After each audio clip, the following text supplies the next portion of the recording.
ازيكم يا حلوين؟ عاملين ايه؟ يا رب تكونوا بخير. النهاردة هنعمل فيديو مختلف، هناخد طاقة عامة لمشاعر الشريك المبتعد. هنشوف مشاعر الشريك المبتعد عنك بشكل عام. بس قبل ما نشوف الفيديو بتاع النهاردة كده، اللي مش عامل اشتراك في القناة يلا نعمل اشتراك بسرعة ونفعل الجرس عشان يوصلكم اشعارات بالفيديوهات وكمان اللايفات بتاعتنا، ومنساش اللايك والشير والكومنت الحلوة بتاعنا يا حلوين. طيب اول حاجة كده هناخد طاقة ومشاعر الشريك المبتعد عنك ده، وهناخد كمان نواياه، ناوي على ايه، وهل هيكون في رجوع ولا لأ.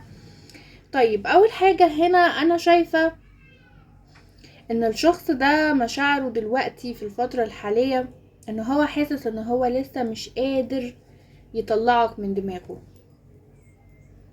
رغم كل المحاولات اللي بيعملها علشان ينسى او ان هو يلهي نفسه. كل ما يحاول ان هو يعني يقنع نفسه ان هو تمام ومش فارق معاه، بيكتشف ان هو بيكذب على نفسه. الشخص ده يمكن كمان اوقات بيحاول هنا ان هو يلهي نفسه في شغل، يشتغل كتير، يعمل مجهود كتير، يعمل حاجات كتيرة هو مش متعود عليها علشان يلهي نفسه فيها وما يفكرش فيك. لكن في حاجات جواه آم، لسه يعني مسببه له دربكة في حياته، حاجات تخص الماضي، حاجات تخص علاقتكم ببعض، ولسه حاسس ان انت كنت اقرب له من اي حد تاني، وان انت الشخص الوحيد اللي كان بيفهمه. انت الشخص الوحيد اللي كان بيفهمه، بيفهم تعبه، بيفهم مشاكله، بيفهم وقت لما بيكون حزين او تعبان. انت كنت بتفهم كل ده، يعني وقت ما بيكون هو حزين تعبان بيتألم عنده مشاكل، انت كنت بتبقى حاسس بيه وفاهم كل ده. هو شايف ان هو دلوقتي مفيش حد حاسس بيه، ويمكن علشان كده بدأ يحس ان هو مفتقدك. انا شايفه ان الشخص ده حاليا في طاقة تردد وخوف، بس الحقيقة ان هو جواه صراع مش سهل، صراع داخلي ما بينه وما بين نفسه، والصراع اللي جواه ده مش سهل.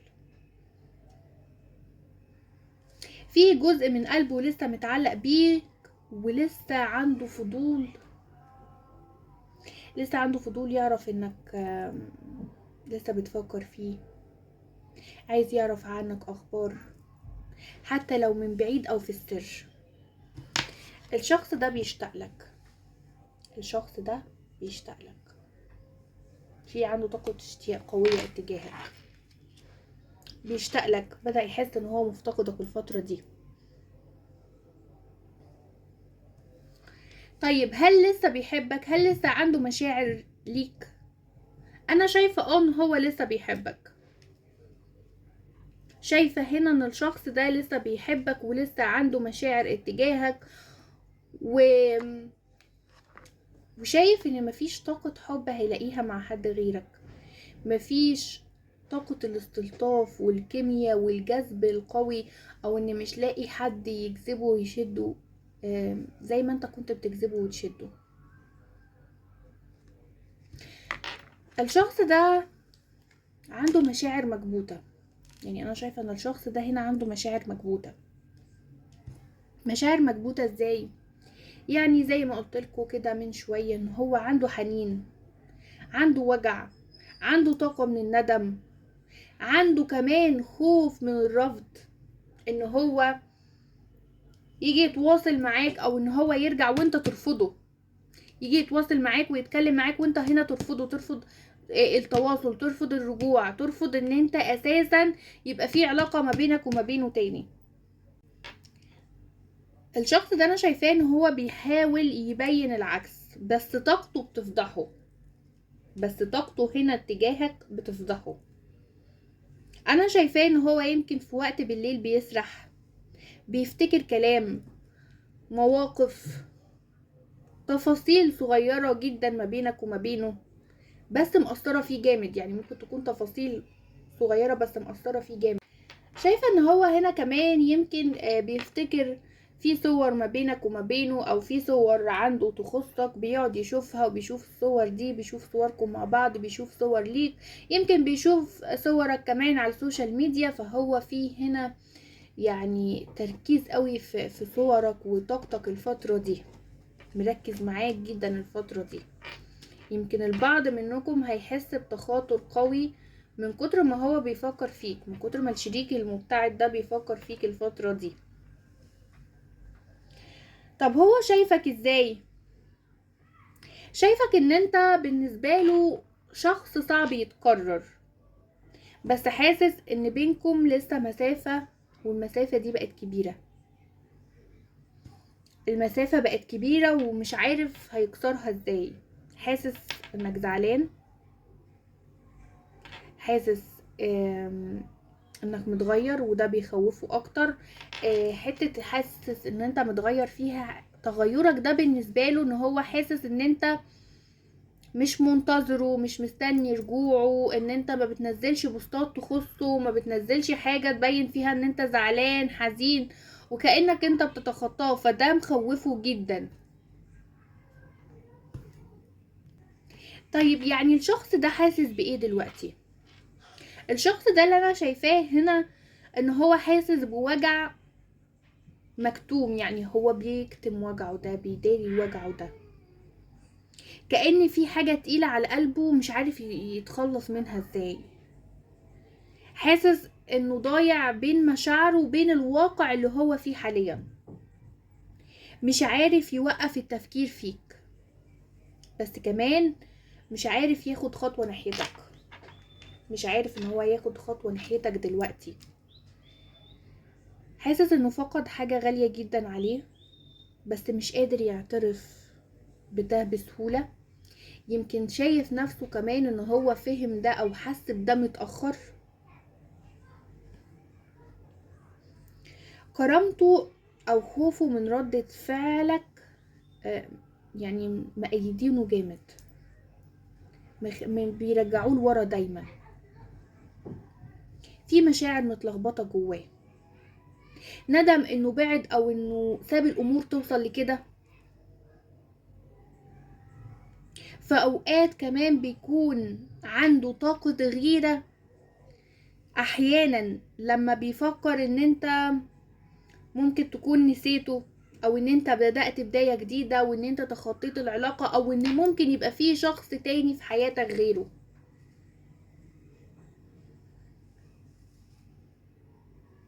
الشخص ده انا شايفاه هنا ان هو محتاج ليك جدا. الشخص ده حياته بتنهار من غيرك، الشخص ده حياته بتنهار من غيرك، حياته بتنهار من غيرك، ومحتاج لك جدا، محتاج لك، لكن مش قادر يعبر عن ده، مش قادر يعبر عن ده. شايفة كمان ان في لحظات معينة لما بيكون لوحده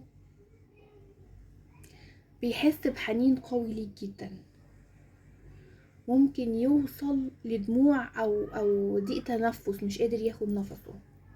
ده لما بيكون لوحده، ده لما بيكون لوحده. بس في وسط كل ده، يعني في وسط كل ده ووسط اللي بيحصل له احساسه ده كله، هو مش بيتكلم، هو ساكت ومش بيظهر اي حاجة.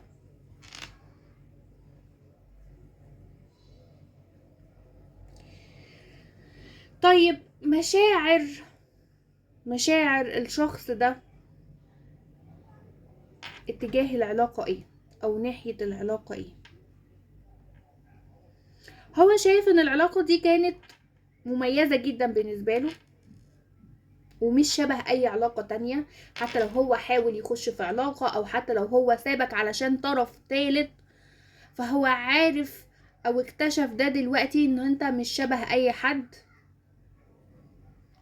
وان هو صعب يلاقي علاقة زيك تاني. جواه تقدير قوي قوي للذكريات الفترة دي، او للحب اللي كان ما بينك وما بينه،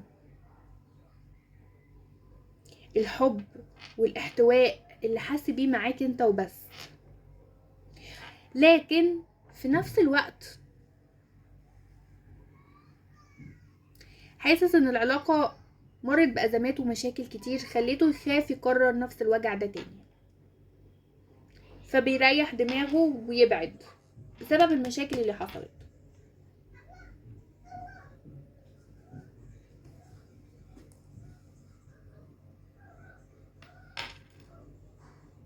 الشخص ده زي ما بقولكوا عنده خوف من تكرار الألم تاني او فتح صفحة ممكن تتقلب عليه تاني.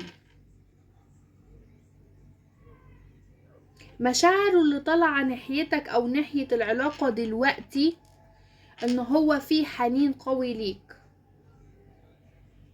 وحب لسه جواه ليك، بس لسه في زعل، لسه في كتمان للمشاعر. حاسس ان العلاقة دي كانت تستحق تكمل، بس حصل حاجات أثرت أو كسرت التوازن ما بينكم، أو يمكن هو دخل طرف ثالث ما بينكم خلى الأمور تبوظ، خلاه ان هو يبعد، خلاه يفتكر ان هو سهل يعيش من غيرك، خلاه يفكر ان هو عادي انا هتخطى وهنسى وهعيش حياتي ومبسوط بالشخص الجديد او بالطرف الثالث. الشخص ده عنده احساس انك تعبت او ان انت بعدت عشان العلاقة تعبتك، وده مسبب ليه تأنيب ضمير من غير ما يقول، يعني ما بينه وما بين نفسه كده. جواه رغبة ان هو يرجع ويصلح. الشخص ده انا شايفاه هنا يعني ان هو جواه رغبة ان هو يرجع لك تاني هنا، يرجع ويصلح العلاقة تاني، بس مش عارف يبدأ منين. ومين فيكم اللي المفروض ياخد الخطوة؟ بيحاول يقنع نفسه ان الوقت هو الحل، بس الحقيقة انه مش مرتاح ولا ناسي. يعني ايه الوقت هو الحل؟ الوقت مع الوقت هيخليه ينسى، هيخليه يتخطى شوية وقت وهيعدي وينسى. الطاقة دي انا شايفة ان فيها حب، بس حب متخفي، محتاج ان هو يتنظف من الخوف والشك، محتاج شجاعة من الطرفين، محتاج شجاعة من الطرفين عشان العلاقة دي تتصلح.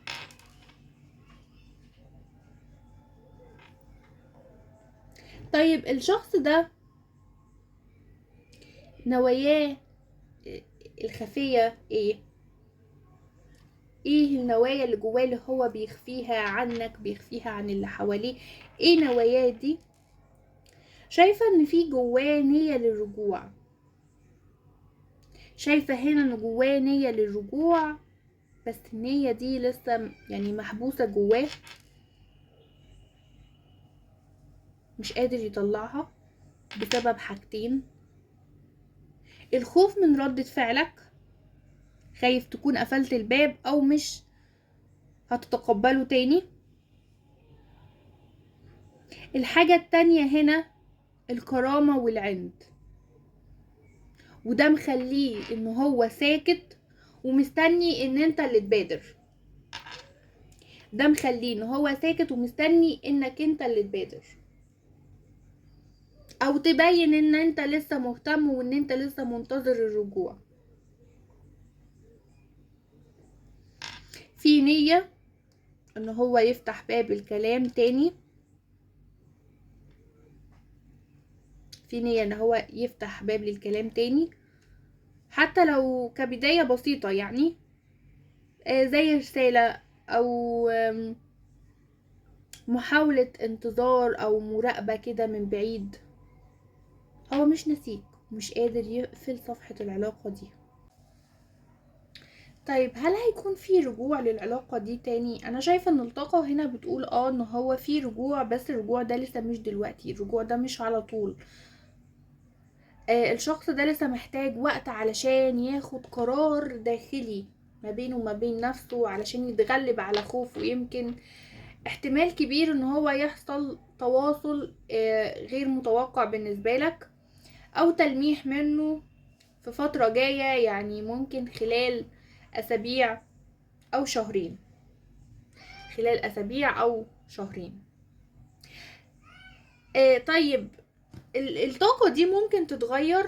الطاقة دي ممكن تتغير ازاي؟ لو حصل تدخل طاقي ايجابي منك.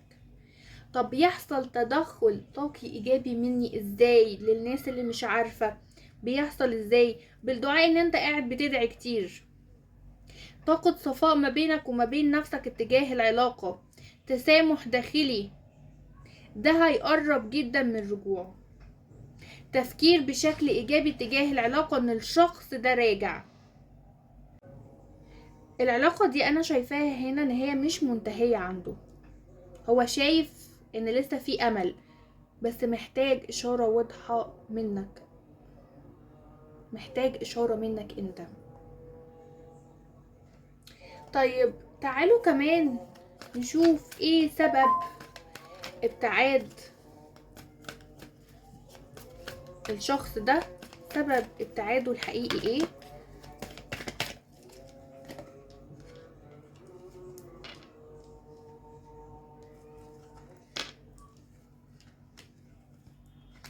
واحنا بنشوف الفيديو بتاعنا كده، ما ننساش اللايك والشير والكومنت الحلو بتاعنا عشان تشبكوا طاقتكم معايا. وطبعا الطاقة بتاعتنا دي للناس اللي بتتفاعل معايا وبتشاهد دايما الفيديوهات ومتفاعلة معايا على القناة ودايما شابكة طاقتها معايا. طيب اول حاجة هنا انا شايفة ان في كذا سبب، في كذا سبب للابتعاد، فطبعا دي طاقة عامة، فانت هتاخد الطاقة اللي منطبقة معاك، لان ظاهر لي هنا كذا سبب. اول حاجة شايفة هنا ان هو بعد البعض هنا، الشريك عنه ابتعد بسبب صراع داخلي وتشتت نفسي ما بينه وما بين نفسه. الشخص ده هنا حاسس انه مش متوازن جوه نفسه، ممكن يكون بيمر بضغط نفسي، مشاكل شخصية، او حتى حاسس انه هو مش جاهز للعلاقة دي دلوقتي، فابتعد عشان ياخد مسافة كده، مش عشان ما بيحبكش، عشان يشوف هو هيحس بايه. السبب التاني عندي هنا ان انا شايفة ان الشخص ده عنده خوف من الالتزام او من تكرار مشاكل حصلت ما بينكم. لو كان حصل تباعد، لو كان حصل تباعد ما بينكم بسبب سوء تفاهم، بسبب زعل او شد وجذب ما بينكم، فهو شال ده جواه، هو شال ده جواه، شال ده جواه وخاف يواجهك بيه، خاف يواجه، واختار بالنسبة له، يعني السهل بالنسبة له دايما ان هو يبعد او ينسحب، يبعد ويسكت بدل ما يدخل في مواجهات وكلام كتير.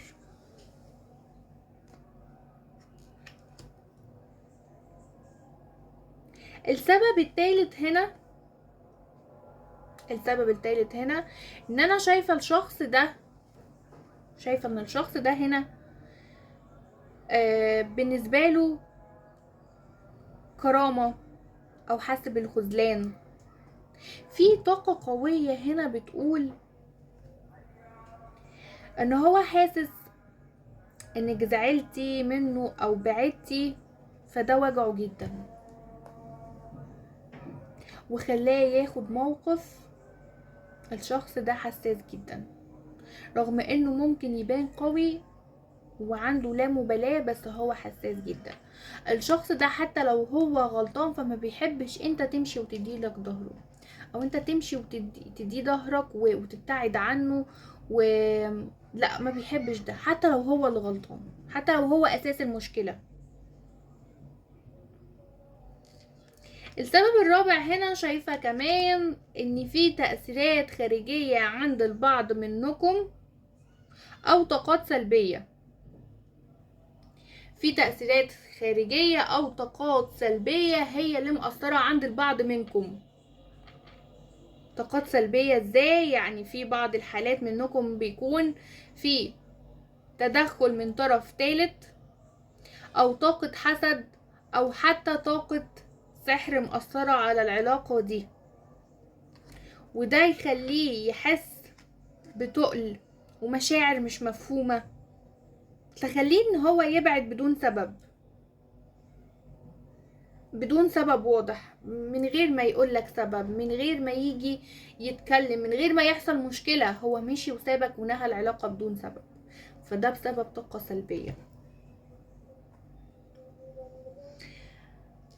نهاية القراءة بتاعتنا هنا عايزة اقول لكم ان الشخص ده ابتعاده مش نابع من كره او نسيان ليك، ده نابع من ضعف وتردد وخوف. ده اللي مخلي العلاقة واقفة مكانها لحد الآن، لسه ما خدش خطوة ولا نسي، لا خد خطوة رجوع ولا بينسى العلاقة، هو واقف في مكانه لحد الآن. دي الطاقة ومشاعر الشريك المبتعد عنك للناس اللي بتشوفني وبتتفاعل معايا وشابكة طاقتها معايا. اتمنى الفيديو يكون عجبكم، منساش اللايك والشير والكومنت.